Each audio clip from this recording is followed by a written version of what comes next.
नमस्कार। YouTube के अपने चैनल अंतर्दृष्टि में मैं अनिल गुप्ता आपका स्वागत करता हूं। आज प्रेरक कहानी के इस एपिसोड में जो कहानी हमने लिया है उनका शीर्षक है श्राप। भूतकाल में मनुष्य द्वारा कुछ ऐसे काम कर दिए जाते हैं जो भविष्य में उनका परिणाम बुरा दिखता है। ये कहानी इसी पर आधारित है। ये कहानी 1980 के आसपास की है। एक प्रोफेसर की है जिनका उम्र 45-47 के आसपास रहा होगा। उसने अपनी कहानी खुद कही। जब वो सेकेंडरी स्कूल में पढ़ते थे उस समय अपने सहपाठियों के साथ, मैं उनका नाम काल्पनिक रख रहा हूं, दीपक था। सहपाठियों के साथ स्कूल आना जाना किया करता था। एक दिन वो 3-4 लड़कों के साथ वापस लौट रहे थे तो एक मोड़ आता है, उनके चारों ओर सड़क जाती थी जो एक दूसरे गांव को जाती थी। वहां पर एक लेटर बॉक्स उस समय ज़्यादा इस्तेमाल में था, आज की तरह टेलीफोन मोबाइल नहीं था। लेटर बॉक्स खंभे में लगा हुआ था।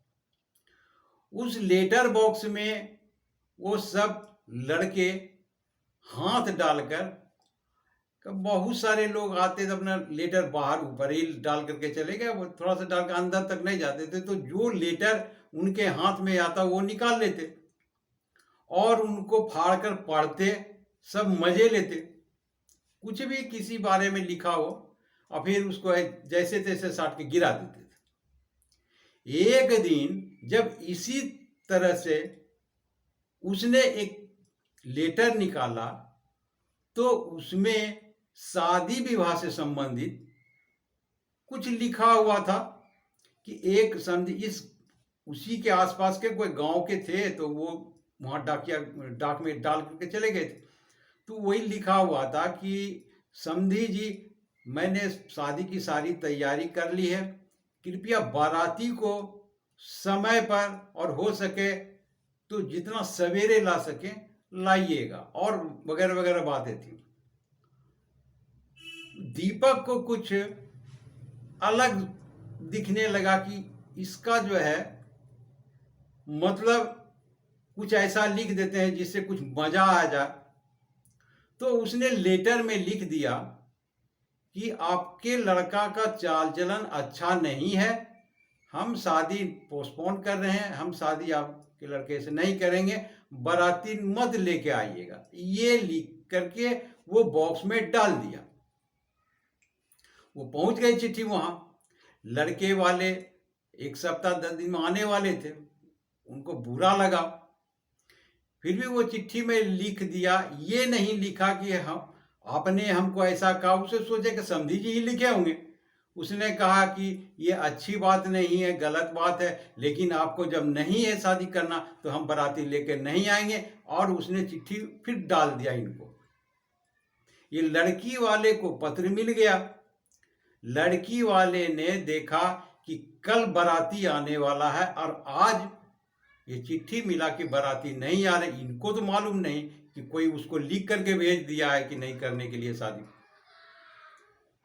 असमंजस में पड़ गए। सारी व्यवस्था थी, सारी तैयारी थी। यहां से 100 किलोमीटर दूर था जहां से बाराती आते, ट्रेन ही जाती थी। ट्रेन जाने में ही 12-14 घंटा लगता, फिर आता, उससे बात भी होता तो बाराती तो आ नहीं सकता था। वो सीधा सर पकड़कर बैठ गए। सारी शादी की तैयारी जो हो गया था उसको भी टेंट वगैरह गारा हुआ सब खोल खाल के बराबर कर दिया। पोस्टपोन हो गया शादी। दीपक को लगा कि देखते हैं हमने जो लिखा तो उसका प्रभाव कुछ हुआ या नहीं। उसके घर से 5 किलोमीटर दूर दूसरे गांव में उसका घर था। इसको पता तो मालूम था, लेटर में लिखा हुआ। कल लेटर में पहले लेटर के पीछे फ्रॉम लिख देते थे और टू लिख करके जिनको भेजना था भेज देते थे। पूरा पता तो मालूम था। 3-4 लड़के के साथ जाकर के मिलने के लिए चला गया, देखते हैं क्या होता है। पूछते पूछते वहां तक पहुंच गए, लेकिन उस घर को देखा तो पूरा सन्नाटा पसरा हुआ था। सोचा कि ये घर है भी या नहीं, पता तो इसी तरह का है। तो एक बुजुर्ग आदमी जा रहे थे तो उनसे पूछा कि बाबा फलाने का घर यही है? बोला हाँ, शादी होने वाली थी। बोला अरे क्या बताएं, वो बेचारे का शादी टूट गया। वहां से आया फोन, लेटर कि हम शादी बाराती लेकर नहीं आ रहे हैं।